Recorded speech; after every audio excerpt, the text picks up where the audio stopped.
তো হ্যালো বন্ধুরা, কেমন আছো সবাই? আজ নিরামিষই আমি একটু ভাবলাম যে সাদা আলুর তরকারি বানাই। তো সাদা আলুর তরকারিটা বানিয়ে আপনাদের সঙ্গে শেয়ার করছি। আমি প্রথম থেকে শেষ পর্যন্ত দেখতে থাকুন আমি সাদা আলুর তরকারিটা কেমনভাবে বানাচ্ছি।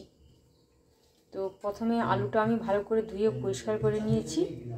পরিষ্কার করে নিয়ে আমি একটু নুন দিয়ে ভাপিয়ে নিয়েছি। যেহেতু সাদা আলুর তরকারি করব বলেছিলাম, তাই এতে কোনো হলুদ ব্যবহার করব না। তো আলুটা তো সেদ্ধ হয়েছিল, এবার আমি আলুটা ছুঁকে নেব। তো এখানে নিয়েছি ধনেপাতা কুচি, একটা টমেটো আর কাঁচা লঙ্কা চেরা। তো আগে থেকে আমি গ্যাসে কড়াটা বসিয়ে দিয়েছিলাম।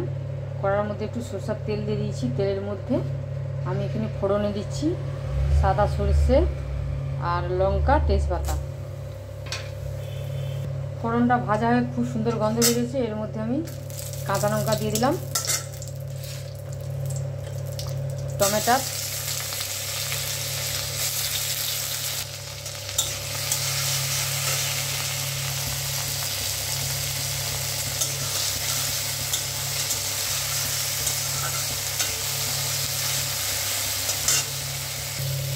তো টমেটোটা আমার ভালো করে কষানো হয়ে গেছে।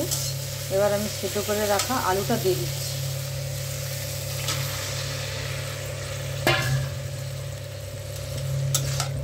আমার এতে নুন দিবা ছিল, তাই আমি নুনটা চেখেই দেবো। নুন যদি লাগে আমি নুনটা তারপরে দেবো।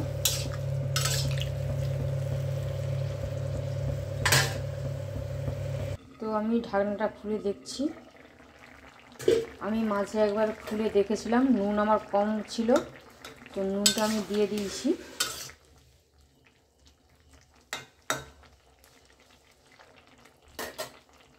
এবার আমি নামিয়ে নেব। তরকারিটা আমার রেডি হয়ে গেছে। একটু ভাজা মশলা দিয়ে দিচ্ছি। আমি বাড়িতে এই ভাজা মশলাটা বানিয়েছিলাম। আর একটু ধনেপাতা দিয়ে দিচ্ছি উপর দিয়ে। তো আমি একটু খুন্তিতে ঘেঁটে দিচ্ছি। তো তরকারিটা আমি একটু জুস করব। মুড়ি দিয়ে মেখে খাবো, তো তাই এবারে নামিয়ে নেব তরকারিটা। তো তরকারিটা আমার রেডি হয়ে গেছে, আমি নামিয়ে নিয়েছি। তো তরকারিটা আমি আজ মুড়ি দিয়ে খাবো। আপনারা রুটি, মুড়ি, পরোটা, লুচি যেটা দিয়েই খাবেন সেটা দিয়েই ভালো লাগবে।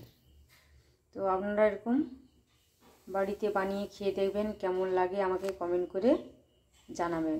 আর আমার চ্যানেলটি যদি ভালো লাগে লাইক, শেয়ার, কমেন্ট করে দেবেন। আবার অন্য একটি রান্না নিয়ে আসবো আমি। এখন যাই, টাটা।